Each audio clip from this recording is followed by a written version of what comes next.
They are at the start of their journey, they think outside the box, and they often come up with bright ideas. Their projects are innovative, they are a new generation of business people, and their distinguishing features are creativity and enthusiasm. This is the world of startups, the program about IT developers and the industry of startups. Everything around us, everything we have in life, has been created by human beings, like you and me, who were not superior to us, said Steve Jobs once 20 years ago. Hello and welcome to the world of startups. I'm Serik Akishev. Watch in this episode. iDocs is a project that can make managing documents between companies easier, keeping and dealing with the papers online. Watch our review of 2015, the most prominent events and names of the past year. Spain is a new destination for Kazakhstani startups. One of the graduates of Madrid campus, Ulan Mahanbetov, talks to us about his experience. Is it possible to cut the process of keeping and managing paper documents between companies at a nationwide level by 90%? The answer is yes. The founders of the iDocs startup are sure of this. Watch the trends.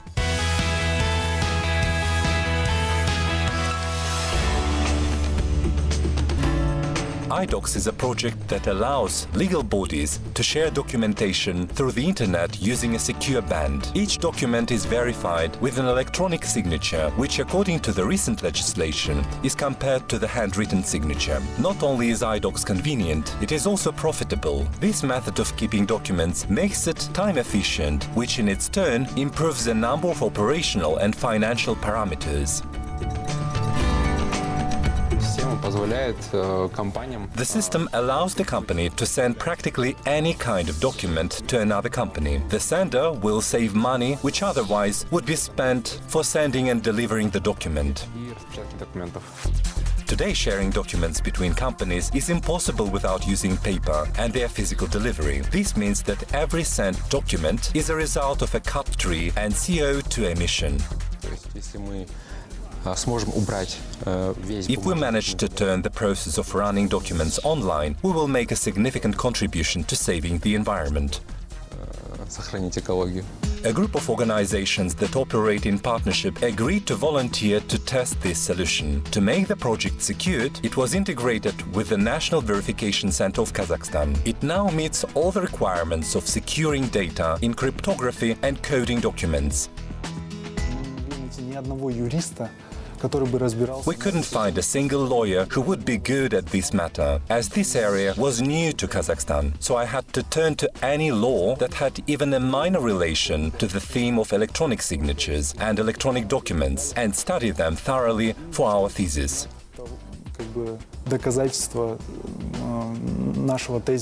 Half a year ago, the project won a state grant of the National Center of Commercialization of Technologies, and less than a month ago, iDocs was invited to the Business Accelerator Tech Garden in Almaty. While the majority of Kazakhstani startups dream of trips to the Silicon Valley, others find ways to realize their desire to get international experience in the countries of Europe and Asia. Our next guest is Ulan Mahanbetov. He will tell us now what startups can learn from Spanish companies and business accelerators. Hello, Ulan. Tell us, where did you do your internship and what did you do there? Hi, Serik.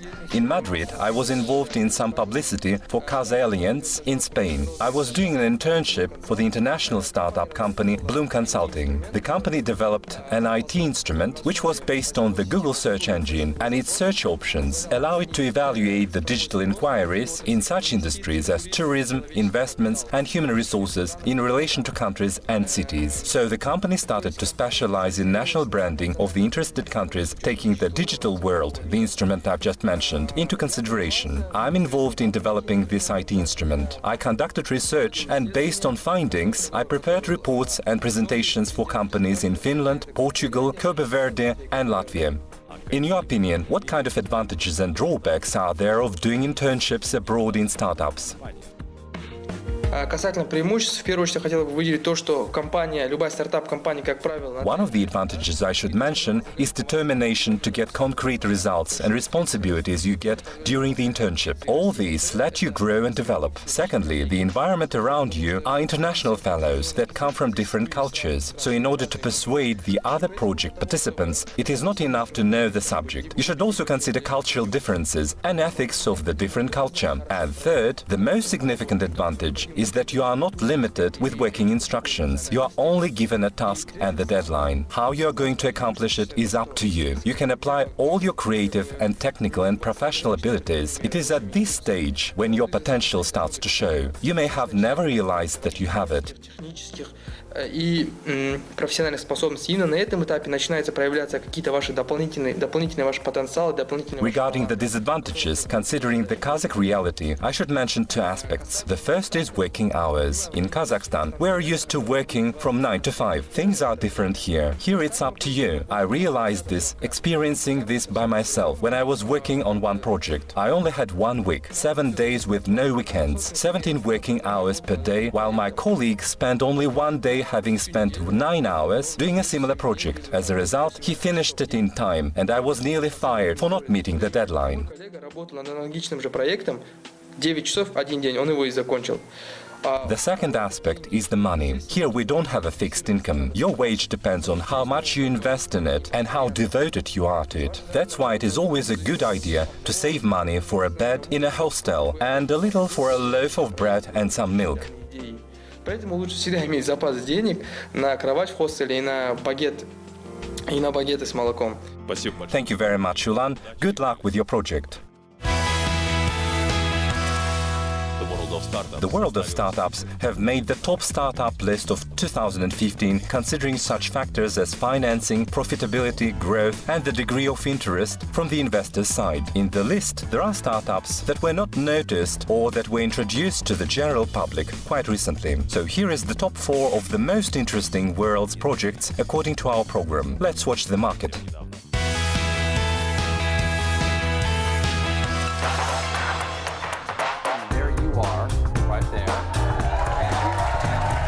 Periscope is an application that has won its users' hearts from different countries and continents. Having been bought by Twitter before the official launching, the app allows its customers to play videos that were uploaded by other users online using their smartphones. The audience can post their comments and give it their hearts. The material can be played later once more within 24 hours, which makes it different from its rival Meerkat, where videos are deleted as soon as they are played once. Another project in our list is the one that creates electric motorcycles. Gogoro was started in 2015. Though the company has been working for 4 years unofficially, the startup made a debut at an electronics show, having presented a smart scooter that does not need charging. According to the company representatives, the scooter only needs a portable battery that may be replaced at one of the Gogoro stations. This electric two-wheeled vehicle can develop the speed of maximum 96 km an hour and can be ridden for 163 km with the same battery. The system is connected to a cloud service and with the help of a mobile app diagnoses the state of the scooter. By now, the startup has earned $300 million.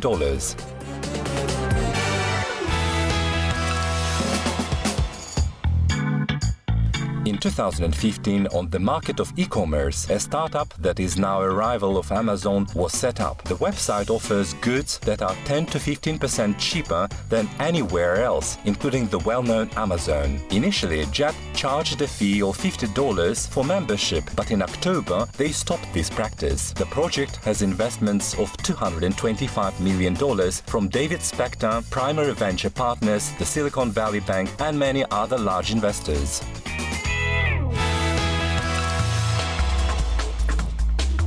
And at the end of our shortlist is Diamond Foundry. This company is in growing diamonds, as the name suggests. Having been officially launched in November, this startup claims that they can produce hundreds of diamonds with the value of up to 9 carats each just in 2 weeks. The project took 3 years to reach the stage of growing clear, non-synthetic diamonds in the laboratory. They claim that they discovered plasma that allows atoms to join the surface of natural diamonds. After that, atoms are condensed layer by layer layer on the stone surface until the time they form the natural diamond. Diamond Foundry has gone through 3 rounds of financing with business angels. Among the latter was Hollywood actor Leonardo DiCaprio.